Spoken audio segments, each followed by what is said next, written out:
अस्सलामुअलैकुम, मैं हूं इमरान वसीम। नाजरीन, आज का सबसे बड़ा सवाल है, क्या मौलाना फजलुर रहमान का धरना होगा या मौलाना के धरने का धड़न तख्ता होगा। वफाकी हुकूमत वज़ीर आज़म इमरान खान ने मौलाना फजलुर रहमान के आज़ादी मार्च से निपटने के लिए किन वफाकी वज़रा को टास्क सौंपा है, आज की इस वीडियो में आपको हम ये बताएंगे। इसके अलावा जो दूसरा बड़ा अहम मौजू है, क्या साबिक वज़ीर आला पंजाब शहबाज शरीफ ने अपने बड़े भाई नवाज शरीफ से बगावत कर दी है। क्या इस बगावत के नतीजे में मुस्लिम लीग नवाज तिनकों की तरह बिखर जाएगी। शहबाज शरीफ की इस बगावत का मुस्लिम लीग नवाज पर कोई असर होगा या नहीं होगा, इस वीडियो में उस पर भी बात करेंगे। नाजरीन, मैं इस वक्त मौजूद हूँ शाहराह दस्तूर पर। मेरे राइट और लेफ़्ट साइड के ऊपर शाहराह दस्तूर है और मेरे लेफ़्ट साइड के ऊपर जो सड़क लेफ़्ट साइड पे जा रही है, यहाँ पर डी चौक है, जहाँ पर मौलाना फजलुर रहमान अपना आज़ादी मार्च लाना चाहते हैं। मौलाना फजलुर रहमान की जानिब से इस्लामाबाद इंतज़ामिया को दरख्वास्त दे दी गई है, लेकिन ताहाल वो दरख्वास्त उनके लॉन्ग मार्च के हवाले से मंजूर नहीं की गई। वज़ीर आज़म इमरान खान के सरबराही में आज वज़ीर आज़म हाउस में नहायत अहम इजलास हुआ है। लेकिन इससे पहले हम आपको बता दें कि मौलाना फजलुर रहमान के धरने को रोकने के लिए आर्मी चीफ की जानिब से भी जो है वो इनडायरेक्टली कोशिश की गई है कि मौलाना फजलुर रहमान को इस बात पर राज़ी किया जा सके कि वो अपना लॉन्ग मार्च लेकर मौजूदा हालात के अंदर, जब पाकिस्तान को अंदरूनी और बैरूनी बहुत सारे मसाइल का सामना है, वो अपना लॉन्ग मार्च जो है वो मनसूख कर दें। लेकिन मौलाना फजलुर रहमान जो है इस बात के ऊपर राज़ी नहीं हुए और वो बसिद हैं कि वो लॉन्ग मार्च लाएंगे, निकालेंगे और इस्लामाबाद में पहुँचेंगे। नाजरीन, वज़ीर आज़म इमरान खान के ज़ेर सदारत गुज़िश्ता रोज़ भी इस्लामाबाद में इजलास हुआ था, जिसमें वफाकी वज़ीर मजहबी अमूर नूरुल हक कादरी को बड़ी अहम ज़िम्मेदारी दी गई है। गो के इस ज़िम्मेदारी के हवाले से चंद गलत ख़बरें भी मीडिया के ऊपर चलाई गईं, लेकिन असल ख़बर ये है, जो ज़िम्मेदारी वफाकी वज़ीर मजहबी अमूर नूरुल हक कादरी साहब को दी गई है, वो वज़ीर आज़म पाकिस्तान इमरान खान की जानिब से ये दी गई है कि वो मजहबी हवाले से मौलाना फजलुर रहमान के धरने से किस तरह से निपटा जा सकता है, मौलाना फजलुर रहमान के धरने को किस तरह से रोका जा सकता है, इस हवाले से अपनी सिफारिशात तैयार करके वफाकी हुकूमत को वज़ीर आज़म को पेश करें। जबकि आज जो वज़ीर आज़म हाउस में इजलास हुआ है मौलाना फजलुर रहमान के लॉन्ग मार्च के हवाले से, उसमें वज़ीर आज़म ने वज़ीर दाखिला जनरल रिटायर्ड इजाज़ शाह को जो है वो ज़िम्मेदारी सौंपी है कि लॉ एंड ऑर्डर की सूरत हाल को बरकरार रखने के लिए मौलाना फजलुर रहमान का जो धरना है उसे कानूनी हवाले से, आइनी हवाले से किस तरह से उससे निपटा जा सकता है, उसे रोका जा सकता है। आप भी इस हवाले से अपनी सिफारिशात तैयार करें और आइंदा जो वज़ीर आज़म की सरबराही में इजलास होगा, दोनों वफाकी वज़रा अपनी सिफारिशात वज़ीर आज़म इमरान खान के सामने पेश करेंगे। नाजरीन, ये तो हो गया कि वफाकी हुकूमत क्या हिकमत अमली बनाने जा रही है, क्या मौलाना फजलुर रहमान को धरने की इजाज़त दी जाएगी या नहीं, इस हवाले से अब सिफारिशात तैयार की जाएंगी। और मैंने आपको पहले बताया कि मौलाना फजलुर रहमान बज़िद हैं कि वो धरना लॉन्ग मार्च ज़रूर करेंगे। अगर हम इस्लामाबाद पुलिस की बात कर लें तो इस्लामाबाद पुलिस ने भी अपनी तैयारियाँ शुरू कर दी हैं। इस्लामाबाद पुलिस की जानिब से ये तैयारियाँ शुरू की गई हैं कि अगर मौलाना फजलुर रहमान इस्लामाबाद में पहुँचते हैं तो उनके धरने को, उनके लॉन्ग मार्च को किस तरह से टैकल किया जाएगा। जब 2014 में इमरान खान और तहरुल कादरी के लॉन्ग मार्च यहाँ पर पहुँचे थे तो इस्लामाबाद पुलिस की जानिब से उन पर उस वक्त शेलिंग की गई थी, उनके ऊपर जो है वो हवाई फायरिंग की गई थी।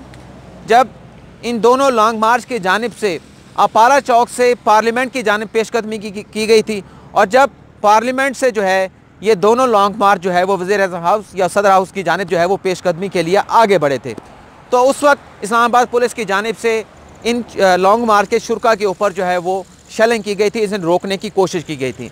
अब इस्लामाबाद पुलिस ने अपनी रिहर्सल शुरू कर दी है कि किस तरह से मौलाना फजलुर रहमान के लॉन्ग मार्च को इस्लामाबाद में दाखिल होने से रोकना है। दूसरा हमारा मौजू, उस पर भी बात करते हैं, लेकिन मैंने शुरू में बताया था कि मैं यहाँ पर शाहराह दस्तूर पर मौजूद हूँ। आज वज़ीर आज़म इमरान खान की कॉल के ऊपर यहाँ पर एक मरतबा फिर कश्मीरियों के साथ इजहार यकजहती किया गया। इंसानी हाथों पर मबनी एक तवील जंजीर यहाँ पर बनाई गई। वज़ीर आज़म इमरान खान ने तो यहाँ पर बहुत बड़ी तादाद में लोग पहुँचे थे, उनके साथ खिताब भी किया। और एक मरतबा फिर वज़ीर आज़म इमरान ख़ान ने यहीं शारा दस्तूर से डी चौक से कश्मीरियों का मुकदमा अक़वाम आलम के सामने पेश किया और इस अज़म का इजहार किया, जब तक मसला कश्मीर हल नहीं हो जाता उनकी आवाज़ हर फोरम से, कश्मीरियों की आवाज़ हर फोरम से जो है वो अक़वाम आलम के सामने बुलंद की जाएगी। लेकिन वज़ीर आज़म इमरान ख़ान ने इस बात पर भी अफसोस का इजहार किया कि जो अक़वाम आलम हैं वो इंसानों के ऊपर जो है वो तिजारत को तरजीह दे रहे हैं। हर मुल्क भारत के साथ अपने ताल्लुकात को लेकर अपने अपने मफादात का तहफ़्फ़ुज़ कर रहा है। तो यहाँ पर बहुत बड़ी तादाद में लोग पहुँचे थे जिन्होंने इमरान ख़ान की कॉल के ऊपर कश्मीरियों के साथ इजहार यकजहती किया। मेरे अकब में देख सकते हैं ये पेनाफ्लेक्स लगा हुआ है, ये पूरी रोड्स के राइट और लेफ़्ट मेरे सामने और पीछे इसी तरह से कश्मीरियों के साथ इजहार यकजहती करने के लिए यहाँ पर पेनाफ्लेक्स लगाए गए हैं। दूसरा हमारा मौजू था कि क्या वाकई ही साबिक़ वज़ीर आला पंजाब शहबाज शरीफ ने अपने बड़े भाई के साथ, नवाज़ शरीफ के साथ ऐलान बगावत कर दिया है, और इस बगावत के नतीजे में क्या मुस्लिम लीग नवाज़ टुकड़े टुकड़े होने जा रही है। तो नाज़रीन, इस पर अगर हम बात करें तो मेरा जवाब होगा कि मुस्लिम लीग नवाज़ शहबाज शरीफ की बगावत से उसे कोई फ़र्क नहीं पड़ेगा। नाज़रीन, आप भी जानते हैं, मैं भी जानता हूँ, और पाकिस्तान तहरीक इंसाफ के जो चेयरमैन हैं मौजूदा वज़ीर आज़म इमरान ख़ान हैं, वो भी जानते हैं कि अगर मुस्लिम लीग नवाज़ का वोट बैंक है, थोड़ा है या ज़्यादा है, वो नवाज़ शरीफ का है। नवाज़ शरीफ का जिसने भी साथ छोड़ा है उसको कभी वो पॉपुलैरिटी नहीं मिल सकी जितनी पॉपुलैरिटी उसे मुस्लिम लीग नवाज़ के साथ या नवाज़ शरीफ के साथ रहकर मिली है। इसकी एक बड़ी मिसाल जो है वो चौधरी निसार भी हैं, जिन्होंने नवाज़ शरीफ के साथ बगावत की, और आज आप ख़ुद देख सकते हैं कि नवाज़ शरीफ आपको सियासत का जो कैनवस है उसके ऊपर आपको कहीं दिखाई नहीं देते। इलेक्शन में वो 4 सीटों के ऊपर लड़े, 2 कौमी असम्बली की, 2 सूबाई असम्बली की, 3 सीटों के ऊपर उन्हें शिकस्त का सामना करना पड़ा, और वो पहली मरतबा एक तवील अरसे के बाद नेशनल असम्बली में नहीं पहुँच सके। लेकिन अब ये तसव्वुर दिया जा रहा है कि शहबाज शरीफ की बगावत से मुस्लिम लीग नवाज़ टुकड़े टुकड़े होकर या तिनके होकर बिखर जाएगी। ये इंतहाई भोंडा तासुर है। मुस्लिम लीग नवाज़ कहीं नहीं बिखरेगी, वो अपनी जगह के ऊपर मौजूद है। और सबसे बड़ी बात जो कहा जा रहा है कि मुस्लिम लीग नवाज़ और पीपल्स पार्टी मखमसे का शिकार है, तो आज नवाज़ शरीफ एहतसाब अदालत में जब पेश हुए, चौधरी शुगर मिल में जब उन्हें शामिल तफ्तीश किया गया, एहतसाब अदालत में पेश किया गया, तो उन्होंने भरपूर अंदाज में कहा कि वो मौलाना फजलुर रहमान के धरने में शामिल होंगे, और इस हवाले से उन्होंने अपने तहरीरी जो ख़त है वो अपने भाई शहबाज शरीफ को भिजवा दिया गया है। जबकि ये जो तासुर दिया गया था कि शहबाज शरीफ ने अपने भाई नवाज़ शरीफ से मिलने से इनकार कर दिया है, तो इस हवाले से शहबाज शरीफ ने बाकायदा दरख्वास्त होम ऑफिस पंजाब को लिख दी है कि वो अपने भाई से मुलाकात करना चाहते हैं, और इस दरख्वास्त के मंजूर होने के बाद शहबाज शरीफ अपने भाई से मुलाकात करेंगे, और उस मुलाकात के बाद हो सकता है बाकायदा, वैसे ज़रूरत नहीं रही जैसे नवाज़ शरीफ ने आज ऐलान कर दिया है, लेकिन उसके बाद हो सकता है कि शहबाज शरीफ भी मौलाना फजलुर रहमान के धरने में शरीक होने का ऐलान करें। लेकिन ये चहमगोइयाँ ज़रूर है और इनमें बहुत हद तक सदाकत है कि शहबाज शरीफ कोई ऐसा कदम नहीं उठाना चाहते जिससे एस्टेब्लिशमेंट जो है वो नाराज़ हो जाए, ऐसी किसी सरगर्मी में वो शरीक नहीं होना चाहते। लेकिन नाज़रीन, आपको ये भी नहीं भूलना चाहिए कि एक डबल शाह वाली बात भी है जो शेख रशीद ने की थी कि शहबाज शरीफ विकेट की दूसरे जानब खेल रहे हैं और उन्हें डबल शाह वाला अपना जो किरदार है वो ख़त्म करना होगा और ये बताना होगा वो किस साइड के ऊपर हैं। लेकिन अगर शहबाज शरीफ अपने भाई से अलग होते हैं, मुस्लिम लीग नवाज़ को छोड़ते हैं, तो उसका नवाज़ शरीफ को कोई फ़र्क नहीं पड़ेगा। फ़र्क पड़ेगा तो शहबाज शरीफ को पड़ेगा और इस बात की तारीख़ गवाह है। लेकिन मुझे ऐसा होता नज़र नहीं आता। ये आज मैं क्यों बता रहा हूँ, ये आपको मैं इस वीडियो के एंड में बताऊँगा। उसके अलावा ये भी बात की गई है कि जब तुर्की के दौरे के ऊपर नवाज़ शरीफ तशरीफ़ ले गए थे 2013 में, तो वहाँ पर तैयब उर्दुगान ने यह कहा था नवाज़ शरीफ से कि अब फ़ौज के साथ लड़ाई नहीं लेना है। लेकिन नवाज़ शरीफ वो लड़ाई फ़ौज के साथ लड़ते आए हैं और इस हवाले से बड़ी एक तावील जो है हमारे एक बड़े सीनियर सहाफ़ी की जानिब से पेश की गई है। और वो सीनियर सहाफ़ी वो हैं कि उनके साथ मुझे भी अपना काम करने का एजाज़ हासिल है। वो किस तरह से कहानी बनाते हैं, किस तरह से कहानी नरेट करते हैं, मुझे उनके साथ रहकर ये सब कुछ अपनी आँखों से देखने का सालों का तजुर्बा है। तैयब उर्दुगान ने बड़ी ज़बरदस्त बात की थी, लेकिन नवाज शरीफ ना सिर्फ फ़ौज के साथ लड़ाई लेते हैं बल्कि अवाम को भी जो डिलीवर करना हुकूमत का फ़र्ज़ होता है वो डिलीवर भी नहीं कर पाते। उसकी बुनियादी वजह यह है कि नवाज शरीफ ये समझते हैं कि सियासत में फ़ौज का कोई किरदार नहीं होना चाहिए, गो के कानून और आइन भी ये कहता है। लेकिन हमें हक़ाइक़ भी नहीं भुलाने चाहिए कि सियासत के अंदर और पाकिस्तान की इंटरनल एक्सटर्नल सिक्योरिटी के अंदर पाक फ़ौज का किरदार क़याम पाकिस्तान से मौजूद है।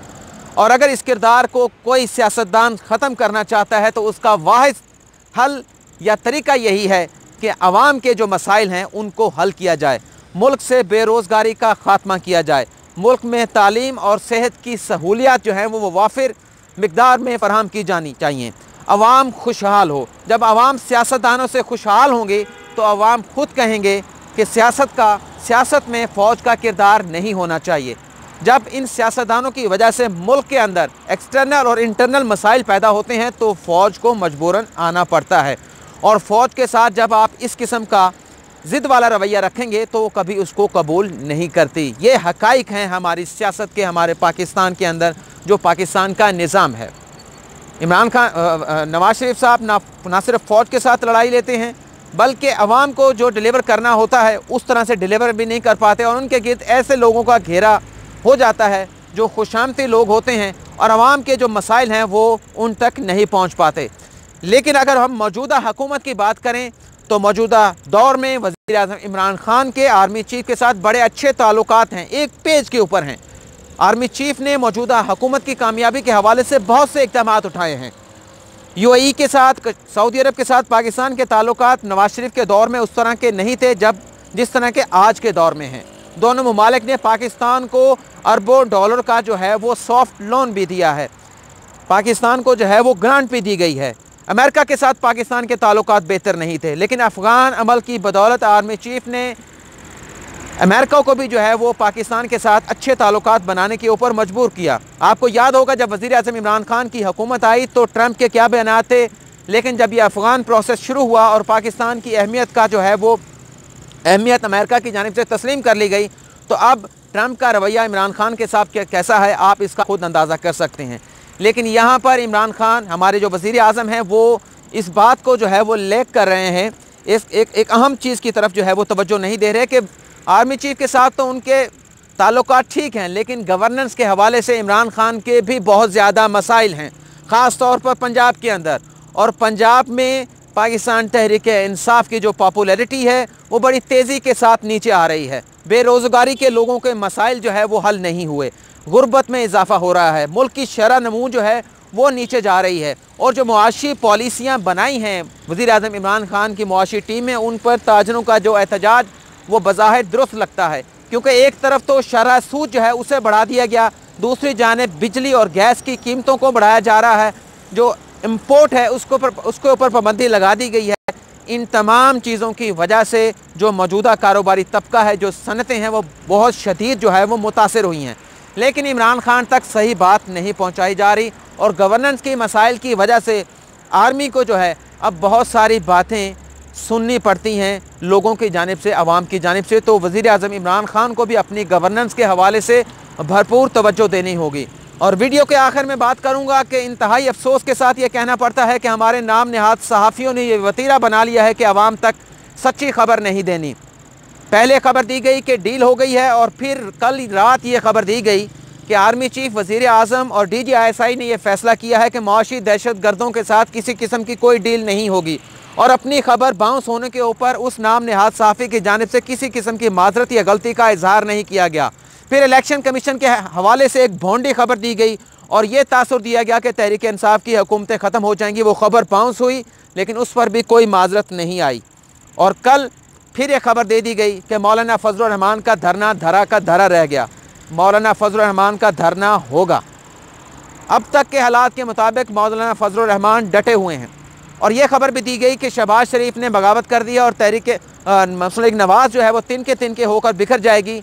ये भी इंतहाई जो है वो गलत खबर है, इसकी कोई बुनियाद नहीं है। शहबाज शरीफ की बगावत से मुस्लिम लीग नवाज़ को कुछ नहीं होगा। मुस्लिम लीग नवाज़ को अगर कुछ होगा तो वो तब होगा जब नवाज शरीफ सियासत से अलग हो जाएंगे या फिर वो डील करके बैरून मुल्क चले जाएंगे, तो तब लोग मुतनफ़िर हो जाएंगे कि ये वो लोग हैं जो करप्शन भी करते हैं, जिन पर करप्शन के इल्ज़ामात भी हैं, और फिर डील करके बाहर चले जाते हैं। तो तब उनका वोट बैंक ख़राब होगा और उनके जो अरकान पार्लिमान हैं जो इस वक्त दिफा कर रहे हैं, वो मुतनफ़िर होकर जो है वो कोई दूसरा रास्ता तलाश करेंगे। तो नाज़रीन, आज की इस वीडियो में इतना ही। वीडियो तवील होने पर आपसे माज़रत खा हूँ। अगली वीडियो में आपसे फिर मुलाकात होगी।